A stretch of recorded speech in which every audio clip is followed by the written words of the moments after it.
Buenas tardes, vamos a ver la tercera clase del tema carbohidratos. En primer lugar, me gustaría compartir con ustedes este, esta posibilidad de bajar el weight, química orgánica, volumen 2, donde van a encontrar muchos de los temas que estamos dando. Ya se los hemos presentado en algún momento, pero bueno, lo único que tienen que hacer es hacerse un usuario en Biblo, en el Timbó, y registrarse y bueno, después ya tienen acceso. Hay muchos de los temas que estamos tratando que están muy bien descritos y bueno, sería conveniente que en algún momento lo tengan como libro de consulta, ¿verdad? Bien, ustedes estuvieron viendo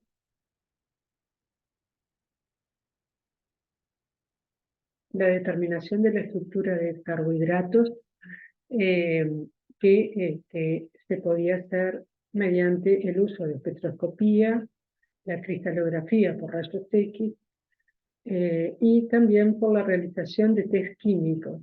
Algunas reacciones con carbohidratos pueden realizarse y pueden involucrar formas de cadena abierta, la forma cerrada, ya sea furanosa o piranosa.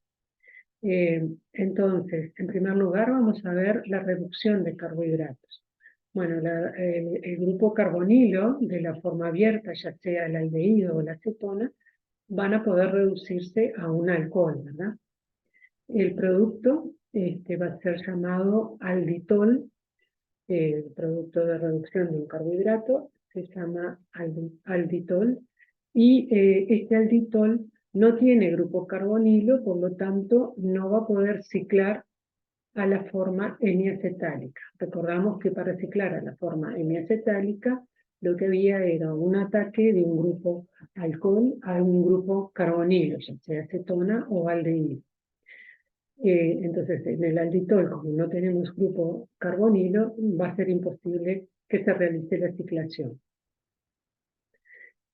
Como ejemplo, tenemos acá la reducción de la D-galactosa. El agente reductor es el bohidruro de sodio. Y fíjense el solvente en el que se hacen estas reacciones. En este caso, tenemos agua. En general son solventes muy polares. El bohidruro generalmente, si estuviéramos hablando de otro tipo de compuesto, en general se utiliza metanol, etanol a veces, para realizar reacciones de reducción con bohidruro de sodio. En el caso de los carbohidratos, se usa agua porque necesitamos que el reactivo carbohidrato que se va a reducir esté disuelto. Entonces, como son muy hidrofílicos estos compuestos, los carbohidratos, entonces el agua es un muy buen solvente para poderlos disolver y realizar a continuación la reducción que se realiza en forma muy rápida. Eh, También, por supuesto, ustedes conocen la hidrogenación catalítica, por ejemplo, hidrógeno con paladio sobre carbono, puede llegar a reducir un carbonilo al grupo alcohol. En este caso tenemos la galactosa, la D-galactosa, que tenemos aquí la forma abierta de esta galactosa, ¿sí? Para poder reducirse, yo tengo que tener la forma abierta que me da lugar al grupo carbonilo libre, ¿verdad? Entonces, con bohidruro de sodio, lo que va a suceder es que el grupo carbonilo, el aldehído, se va a reducir al grupo alcohol. Y me va a dar este compuesto que se llama galactitol en un porcentaje de rendimiento muy alto, 90%. Aquí otra vez destacamos la importancia de siempre tener en mente que cuando yo tengo un determinado carbohidrato, en este caso la galactosa, y lo pongo en solución, tengo que visualizar que el compuesto puede llegar a estar en la forma furanosa, ya sea alfa o beta, y en la forma piranosa, ya sea alfa o beta. Ya dijimos que la forma furanosa de 5 es menos estable que la forma de 6, y entonces vamos a tener una mayor proporción de la forma aspiranosa que de la forma furanosa. Pero lo importante es que todas estas formas siempre van a estar en equilibrio con un poquito de la forma abierta. Y eso me permite entonces realizar la reducción con boridruro en medio acuoso. ¿Sí? Bueno, también, por supuesto, ese grupo aldehído, por ejemplo, que tiene un determinado carbohidrato, también va a poder oxidarse. Es decir, recién vimos la reducción, los aldehídos son productos de oxidación intermedio, ¿verdad? Y entonces, una forma reducida va a ser el alcohol y una forma oxidada va a dar lugar a un ácido carboxílico. O sea que partiendo de un aldehído, ¿sí? Un carbohidrato cualquiera, con cobre más 2, reactivo de Benedict, lleva cobre más 2 en un medio básico y se utiliza citrato trisódico, que forma un complejo, y en ese medio se produce la oxidación del grupo aldehído al grupo ácido carboxílico, y el cobre más 2 es quien se reduce a cobre más 1, dando un color rojo, un precipitado rojo, como test positivo, porque si se formó el óxido cuproso, quiere decir que alguien se oxidó, ¿no? Y que entonces teníamos un aldehído libre en ese carbohidrato. Eh, Muy bien. Ahora, ¿quiénes pueden ser azúcares reductores? Son azúcares reductores todos aquellos compuestos o carbohidratos que tengan una función aldehído o que estén en equilibrio con un azúcar que posee un grupo aldehído. ¿Sí? Eh, Vamos a ver entonces, por ejemplo, las aldosas, ¿sí? Ya vimos, tienen un aldehído en su forma de cadena abierta, por supuesto. Pero las cetosas, ¿sí? Por enolización, también se establece un cierto equilibrio y nos pueden dar una aldosa. Entonces quiere decir que si nosotros partimos, por ejemplo, de una cetosa, formamos un enol, aquí, y luego ese enol nos da lugar a el grupo carbonilo, pero en lugar de estar en el carbono 2 como en la cetosa, va a estar en el carbono 1. Entonces, estos compuestos, las cetosas, si pueden estar en equilibrio con la forma aldosa, que muchas veces ese equilibrio es catalizado en medio básico, nos da una reacción positiva en el test de Benedict, y pueden ser oxidados entonces por cobre más 2, y el cobre más 2 va a pasar a cobre más 1. También van a ser azúcares reductores los disacáridos. Los disacáridos, como ya vieron, son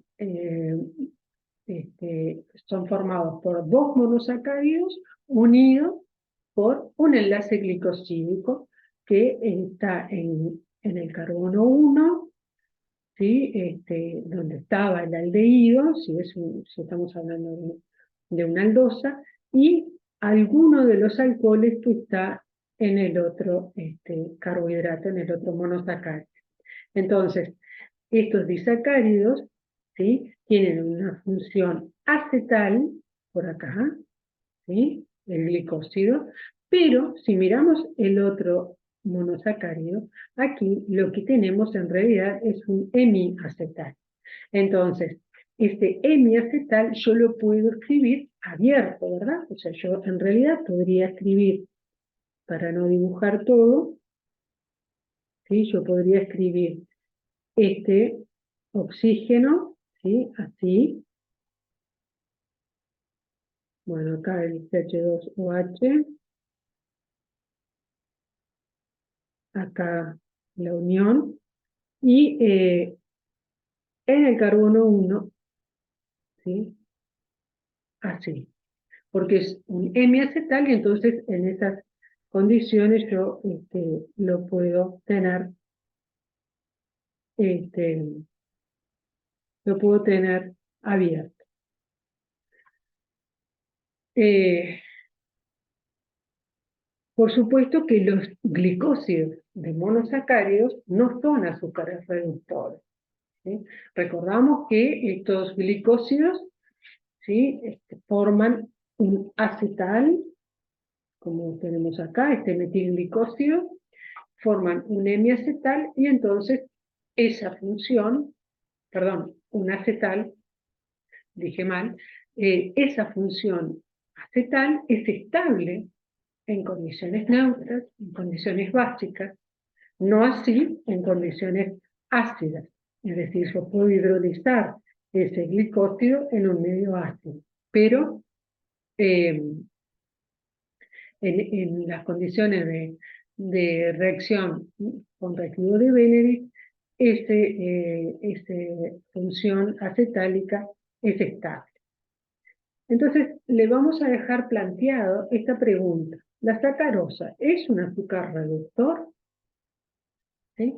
La sacarosa está formada por glucopiranosa, que la vemos acá, y de fructofuranosa. Y ambas están unidas por enlace alfa 1,1. Entonces, después discutiremos en las clases si es posible que la sacarosa sea o no un azúcar reductor. Bien, los azúcares reductores se van a oxidar y van a dar lo que se llaman ácidos aldónicos. Y estos ácidos aldónicos, que contienen un grupo ácido en la molécula, pero además contienen una serie de grupos alcoholes, pueden formar lo que se conoce como lactonas y significa ésteres cíclicos, cuando se puedan formar anillos de 5 o de 6 miembros. Para preparar estos ácidos aldónicos, el método estándar es la utilización de bromo como agente oxidante. Entonces, si por ejemplo partimos de destilosa con bromo en agua, otra vez el agua presente como solvente de reacción por la gran polaridad que tienen estos compuestos, el bromo en agua produce la oxidación del grupo aldehído al grupo ácido carboxílico, con un muy buen rendimiento, 90% de rendimiento. Ahora, ¿qué sucede? Nosotros tenemos alcoholes presentes en la molécula que pueden llegar a ciclar formando ésteres de 5 o de 6 átomos.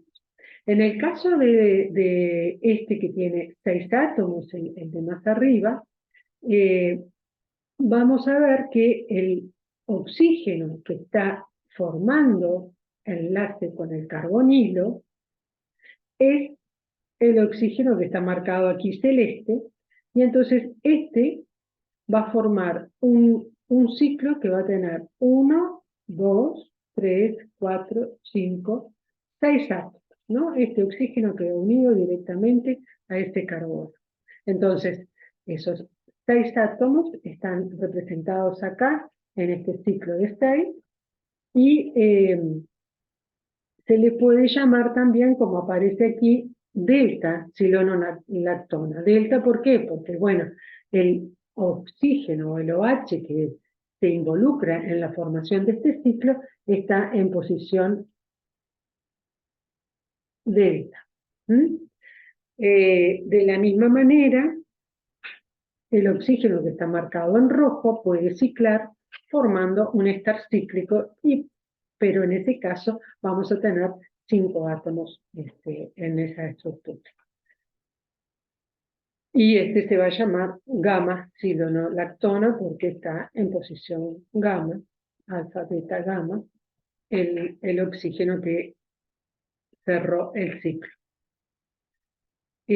Bueno, estas lactonas, por ejemplo, esta delta-silonolactona, ¿sí? Se puede reducir en un medio básico para dar un alcohol, ¿sí? Como habíamos visto con la reducción de bohidruro, pero en este caso era partiendo de un aldehído. En este caso es una lactona, un éster cíclico, puede reducirse en estas condiciones, sodio, mercurio, en medio básico.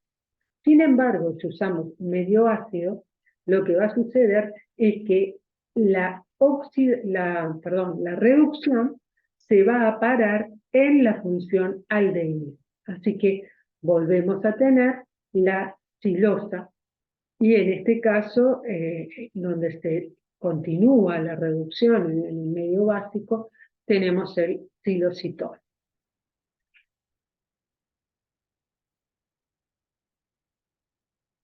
Bueno, otras reacciones que se han utilizado en carbohidratos es degradaciones. Es decir, si partimos de un determinado carbohidrato, por ejemplo, de 6 átomos con 6 carbonos, se puede llegar a obtener un carbohidrato de 5 carbonos a través de un proceso que se denomina degradación. En este caso tenemos, por ejemplo, la degradación de Ruff, ¿sí? Que lo que hace es, bueno, a partir de glucosa, por ejemplo, con bromo, se produce la oxidación. ¿Se acuerdan que bromo en agua nos daba oxidación del grupo aldehído al grupo ácido carboxílico? Y posteriormente, si se oxida con peróxido de hidrógeno y sulfato férrico, ¿sí? Son condiciones de oxidación fuerte, se puede romper, ¿sí? La cadena carbonada ahí, en esa posición, y se libera dióxido de carbono, por el carbono del carboxilo se transforma en dióxido de carbono, y el carbono 2 pasa entonces, el carbono 2 de lo que era el glucónico, pasa a un aldehído, ¿sí? Y fíjense que hay un recuadro aquí que mostramos en la glucosa, desde el carbono 3 hasta el carbono 5, tiene una estereoquímica definida aquí, y cuando obtenemos, a través de esta degradación, obtenemos este carbohidrato, que es en este caso la arabinosa, ¿sí? La estereoquímica que tenían los carbonos correspondientes, digamos, que, derivados de la glucosa, se mantienen, ¿sí? El OH en el carbono 3 en la glucosa estaba hacia la izquierda, bueno, ahora pasa a ser el carbono 2, también está a la izquierda. Y el del 4 y 5 en la glucosa estaban a la derecha, el del 3 y 4, en este caso en la arabinosa, están a la derecha también. Esto, bueno, se utiliza para determinación de estructuras de carbohidratos, porque muchas veces se puede tener conocer, digamos, un carbohidrato de menor número de carbonos, tener como estándar, por ejemplo, una determinada, la arabinosa, y no tener como estándar la de glucosa. En este caso, bueno, la glucosa es tan común que es muy fácil tenerla como estándar, pero supongamos que fuera otro carbohidrato de 6 carbonos. Entonces, bueno, si yo tengo un estándar de ese carbohidrato con un número menor de carbono, lo puedo utilizar como para hacer un reconocimiento de lo que tenía originalmente, ¿no? Por lo menos guiarnos en lo que tendríamos, porque claro, estamos perdiendo un carbono, ¿no? Entonces hay una estereoquímica, ¿sí? Que no va a estar definida. Por más que conozca la estructura de la arabinosa, no voy a saber si este carbohidrato, la arabinosa, deriva de la glucosa o si deriva del otro carbohidrato donde el OH en el carbono 2 está a la izquierda, que es la maltosa. Eh, bueno, con ácido nítrico, ¿sí? Lo que sucede es que se van a oxidar tanto el grupo aldehído, ¿sí? De la aldosa, como el último carbono, el alcohol primario, ¿sí? De la cadena, van a formar, eh, van a transformarse en ácidos carboxílicos. Entonces, estos productos se conocen como ácidos aldáricos y, bueno, aquí tenemos representado el aldehído, se oxida ácido carboxílico, pero también el alcohol primario va a oxidarse a ácido carboxílico por la acción del ácido nítrico, que es un mayor oxidante que el bromo, ¿no? Con bromo solamente teníamos la oxidación del aldehído. Eh, Bueno, aquí es importante que ustedes vean que se pueden formar estructuras simétricas dependiendo de la posición que tienen estos OH, ¿no? Supongamos que, a ver, vamos a poner un ejemplo. Eh, si nosotros tenemos, por ejemplo, un carbohidrato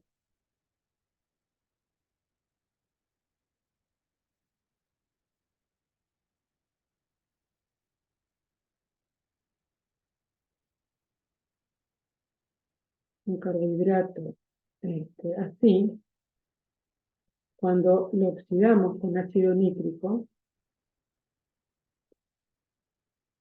vamos a tener un ácido carboxílico en esa posición, en el carbono 1, se va a mantener la estereoquímica, ¿sí? Pero también se va a oxidar el alcohol primario. ¿Y qué sucede con este compuesto? Bueno, si se fijan, si yo hago pasar un plano por acá, por el medio, ¿sí?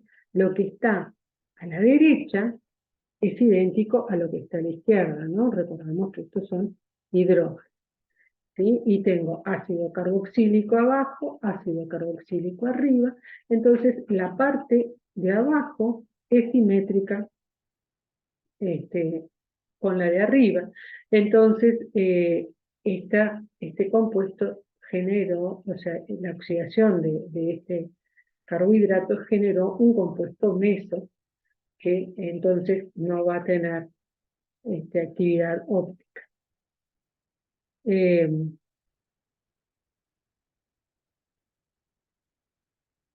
Bien, continuamos.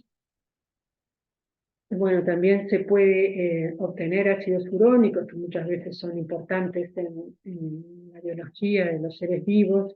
Eh, por ejemplo, con este compuesto que tenemos acá, el ácido glucurónico, ¿sí? Donde el último carbono es un ácido carboxílico, ¿sí? O sea, sería en el aldehído de la glucosa, por ejemplo, y lo que tiene es que el CH2OH terminal de la glucosa está oxidado a ácido carboxílico. Estos compuestos también, por supuesto, pueden estar en forma hemiacetálica, ¿no? Bueno, acá tenemos un ejercicio que lo van a ver repartido, como para trabajarlo después en clase o, o en grupo.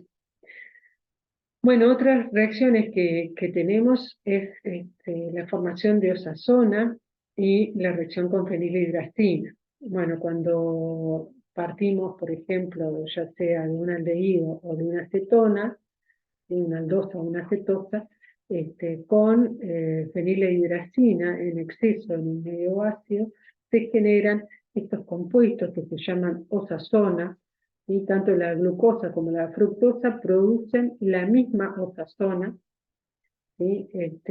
Donde vemos que está formando el carbono 1, un doble enlace con nitrógeno de la fenilhidrasina y el carbono 2 lo mismo, ¿no?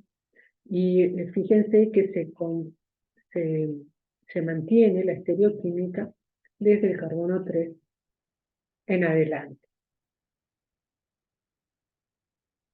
Bueno, la degradación de Wolff es otro tipo de degradación, así como vimos recién la de Ruth. Con Wolff lo que se utiliza es hidroxilamina, ¿sí? Se forma una oxima, la oxima, y luego se deshidrata esa oxima a través del uso de anhídrido acético.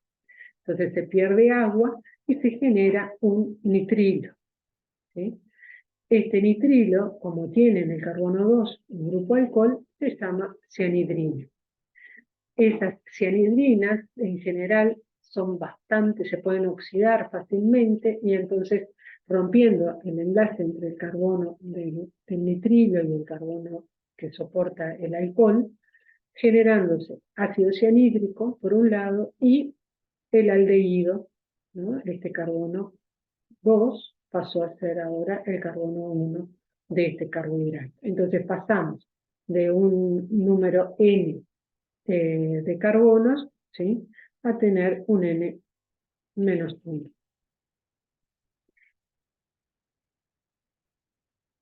Bueno, esta reacción, esta degradación de Wolff, ahora vamos a ver la reacción inversa, que es la reacción de Fischer-Tiriac. Para eso, justamente lo que se quiere es extender la cadena de carbohidratos, ¿sí? Se puede extender formando justamente una cianhidrina como etapa clave en la formación de un nuevo enlace carbono-carbono. Es la síntesis esta de Kilian y Fischer. Y entonces, si nos fijamos, ¿sí? Estamos hablando acá de una L-arabinosa, la forma abierta de la L-arabinosa, que siempre la consideramos que puede estar en equilibrio con la forma cíclica. Y con cianhídrico lo que sucede es que, bueno, el cianuro va a atacar al carbono, ¿sí? Y se va a generar entonces un alcohol en el carbono 2 y va a quedar el grupo ciano en el primer carbono, el nitrilo. Pero, si ustedes se fijan, acá lo que yo hice fue colocar de esta manera, es decir, no hice la representación de Fischer, porque el alcohol puede estar hacia la derecha o puede estar a la izquierda.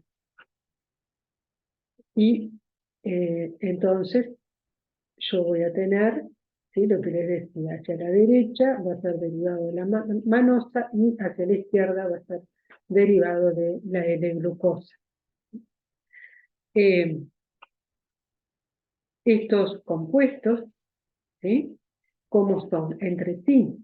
Bueno, si ustedes se fijan, ¿sí? Tienen estereoquímica desde el carbono 3 al 5 es idéntica la estereoquímica y difieren solamente en la estereoquímica del carbono 2. Por lo tanto, estos compuestos son epímeros.